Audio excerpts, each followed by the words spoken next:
Geometry problem solving session 1 এ আসার জন্য।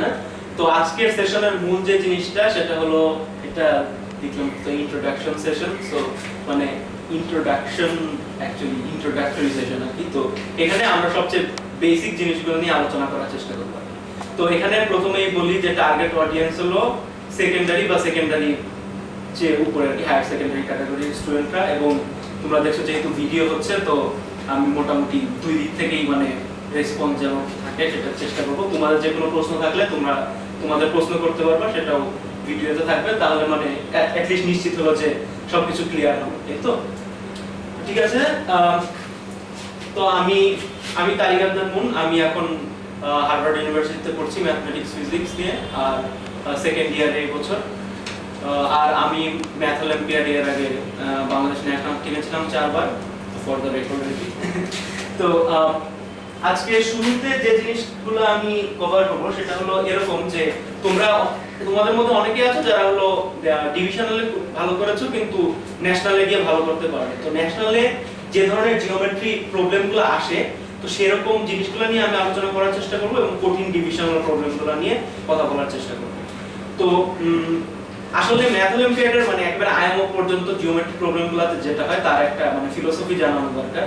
তো ওটা হলো অনেকটা এরকম যে প্রবলেমগুলো যে জিনিসগুলোতে সলভ করা যায় অ্যাট লিস্ট মানে মিডিয়াম হার্ডনেসের গুলা, সেইগুলো তুমি মানে একেবারে বলা যায় যে 9-10 এর যে জ্যামিতি বইয়ের জ্ঞান প্লাস হয়তো কিছু যে ইন্ট্রোডাক্টরি বই আছে সেসব বইগুলো দিয়ে তুমি মানে করতে পারবে। কিন্তু সমস্যা হলো যে অন্যান্য অলিম্পিয়াড প্রবলেম মতো জিওমেট্রি প্রবলেমগুলো আসলে অনেকগুলো প্রবলেমের সাব প্রবলেমের সমষ্টি থাকে। কারণ একটা প্রবলেম যখন সলভ করবে তো তুমি ওখানে অনেকগুলো প্রপার্টি থাকে, সেই প্রপার্টিগুলো নিয়ে তোমাকে আস্তে আস্তে যখন চিন্তা করতে থাকো কিছুক্ষণ তখন তুমি আস্তে আস্তে ওই প্রপার্টিগুলো সম্পর্কে আরো মানে সেগুলোর বৈশিষ্ট্য বের করবে এবং সেগুলা থেকে তুমি সলভ করতে পারবে। তো সেই জন্য মানে গুরুত্বপূর্ণ দুইটা ব্যাপার আছে এখানে। একটা হলো যে আমাদের ক্লাসের প্রবলেমের মতো অবশ্যই অলিম্পিয়াড প্রবলেম তুমি যদি মানে মনে করো যে 10 মিনিটে হয়ে যাবে সেটা অনেক সময়ই হবে না। মানে ডিভিশনালগুলো হয়তো হবে কিন্তু অনেক ডিভিশনাল আসলে হবে না। তো সেই জন্য মানে ধৈর্যটা খুব গুরুত্বপূর্ণ বিষয়। আর দ্বিতীয় গুরুত্বপূর্ণ বিষয় হলো যে তোমার মানে তুমি যদি হাল ছেড়ে দাও তাহলে তো শেষ হয়ে যাবে। সেজন্য তোমার টুল বক্সে যে টুলগুলো আছে যে জিনিসগুলো জানো সেগুলোই বারবার চেষ্টা করে ওইখানকার থেকে আরো তথ্য এক্সট্রাক্ট করার চেষ্টা করতে হবে ওই জিওমেট্রিক কনফিগারেশনটা থেকে। ঠিক আছে, এটাই হলো মানে মূল বিষয়গুলো। তো আমি খুব সিম্পল কিছু কনসেপ্ট নিয়ে আজকে প্রবলেম দেখাবো। তো তার আগে চলো একটা খুবই মানে মজার জিনিস দেখে আসি। সেটা হলো যে তোমরা তো সবাই পিথাগোরাসের উপপাদ্য জানো, তাই না? তো পিথাগোরাসের উপপাদ্যর জন্য আমাদের স্কুলে নানা রকম ভাবে মার্কার কাটা হতো ইউক্লিডিয়ান না পদ্ধতিতে না করলে অথবা যাই হোক আর কি। তো এটা আমাদের কি বলে, আমাদের পিথাগোরাসের উপপাদ্য বলে যে অতিভুজের উপর তুমি যখন বর্গ আঁকবা অতিভুজ এসির উপরে সেই বর্গের ক্ষেত্রফল হবে বাকি দুই বাহুর উপরে অঙ্কিত বর্গের ক্ষেত্রফলের যোগফলের সমান।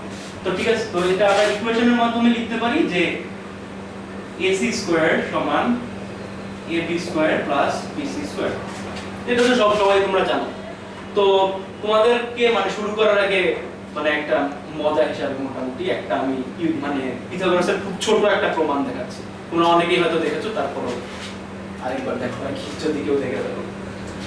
তো এটা থাকুক মোটামুটি এক লাইনের প্রমাণ, যেটা করার জন্য আমাদের পৃষ্ঠার পর পৃষ্ঠা লিখতে হয়।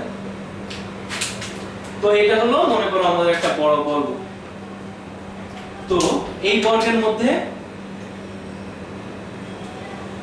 এটা একটা বর্গ কি হলো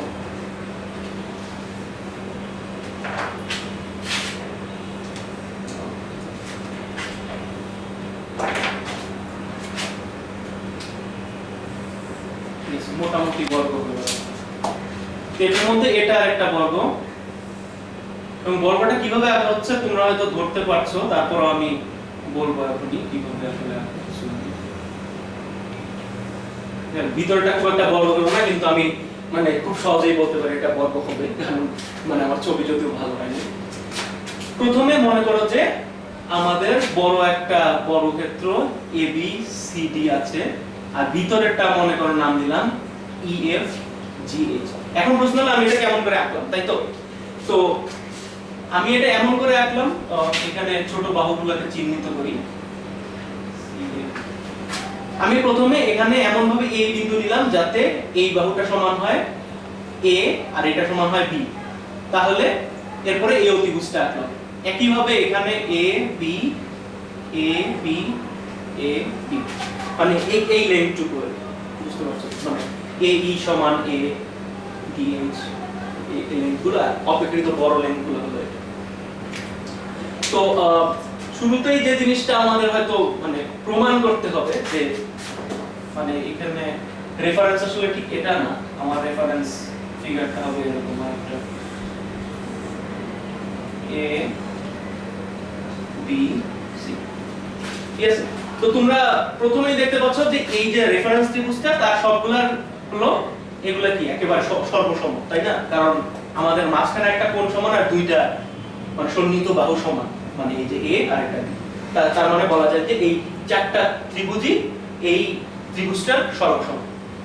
এবং তার ফলে যেটা হবে সেটা হলো যে এই কোণ আর এই কোণ, তোমরা জানো যে এই দুই কোণের সমষ্টি হলো 90 ডিগ্রি হতে হবে। কারণ হলো এখানে অলরেডি একটা 90 ডিগ্রি আছে আর ত্রিভুজের তিন কোণের সমষ্টি হলো 180 ডিগ্রি, তাই না? তো তাহলে এই দুই কোণের সমষ্টি হবে 90 ডিগ্রি। তো এখান থেকে একটা ছোট জিনিস প্রমাণ হয়, সেটা হলো যে এই কোণটা আসলে b বাহুর অপোজিট কোণ, এই কোণটা, আর এই কোণটা আসলে এই কোণটা, ঠিক আছে?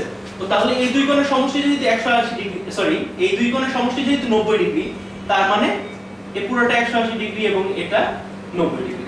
তো একই ভাবে বাকি চারটা কনফিগারেশনের তোমরা এভাবে বলতে পারো যে বাকি চারটা কনফিগারেশনের জন্য আমরা একই ভাবে প্রমাণ করতে পারি যে এটা 90 ডিগ্রি 90 ডিগ্রি। তো যেহেতু চারটা সমান এবং তার মানে at least আমরা কি বলতে পারি যে এই পুরো EFGH এই ফিগারটা একটা আয়তক্ষেত্র at least।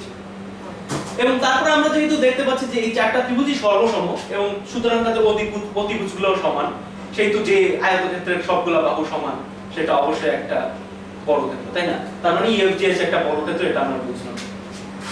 তো এটা মানে আমি এতগুলো কথা বললাম, এটা কেবলমাত্র বলা যায় যে এই ত্রিভুজটা সর্বসম এবং এই কোণটা 90 ডিগ্রি, সেজন্যই এটা হয়। তো এখন এখান থেকে আমরা কিভাবে পিথাগোরাস প্রমাণ করতে পারি? এখন এটা খুবই সহজ, কারণ হলো যে আমরা জাস্ট পুরোটার ক্ষেত্রফলগুলো কাউন্ট করব। কি হবে? বড় ABCD এর ক্ষেত্রফল কত? লক্ষ্য করো, বলো আচ্ছা। a plus b whole square, exactly। আর এই ছোটটার ক্ষেত্রফল আর এই চারটা ত্রিভুজের ক্ষেত্রফল মিলেই তো আমার বড়টার ক্ষেত্রফল হচ্ছে, কারণ এটা পুরোটাই এটা ভিতরে আছে। তাহলে এটা সমান আমরা কি লিখতে পারি? বর্গক্ষেত্র EFGH এর ক্ষেত্রফল প্লাস 4 গুণ ত্রিভুজের ক্ষেত্রফল। সবগুলো যদি সমান হবে জাস্ট একটা ত্রিভুজ সাইন দিয়ে লিখলাম, তাই তো? তো এই বর্গক্ষেত্রের ক্ষেত্রফল কি? c square, exactly. মানে এখন লক্ষ্য করো আমরা কিন্তু এই c টা পাচ্ছি এখান থেকে, কারণ এটা সর্বসম বলে, তাই না? এই ত্রিভুজটার সর্বসম, তাহলে c স্কয়ার। আর ত্রিভুজগুলোর ক্ষেত্রফল কত প্রত্যেকটা? হাফ গুণ ভূমিকোণ উচ্চতা, তাহলে half time a Times b, এই তো? তাহলে এখান থেকে কি থাকলো? আমি কাটাকাটি করলে আমার ধারণা আমাদের টিচাররা কোনো নাম্বার দিবে না, তাহলে c স্কয়ার প্লাস 2ab থাকলো এই পাশে, আর এই পাশে কি ছিল? a plus b whole square, এই তো? তো এখন জাস্ট এটা এক্সপ্যান্ড করো, তাহলে তোমার প্রমাণ শেষ। কারণ কি a square plus 2ab plus b square বাম পাশে, আর ডান পাশে c স্কয়ার প্লাস 2ab। তো আমাদের প্রমাণ শেষ। আমরা একই ভাবে প্রমাণ করলাম যে c স্কয়ার সমান a square plus b square. তো এটা হলো পিথাগোরাসের খুবই মানে ছোট এবং মানে বলা যায় যে চিত্র দেখেই সঙ্গে সঙ্গে বলা যায় এখন প্রমাণ, যে প্রমাণিত। তো এটাই হলো তোমাদের প্রথম মানে একটা ফান প্রবলেম। তো এটা নিয়ে কারো কোনো প্রশ্ন আছে? মনে হয় না, কারণ এটা সবাই আজীবন দেখে আসছো, করে আসছো। এটা নিয়ে কারো কোনো প্রবলেম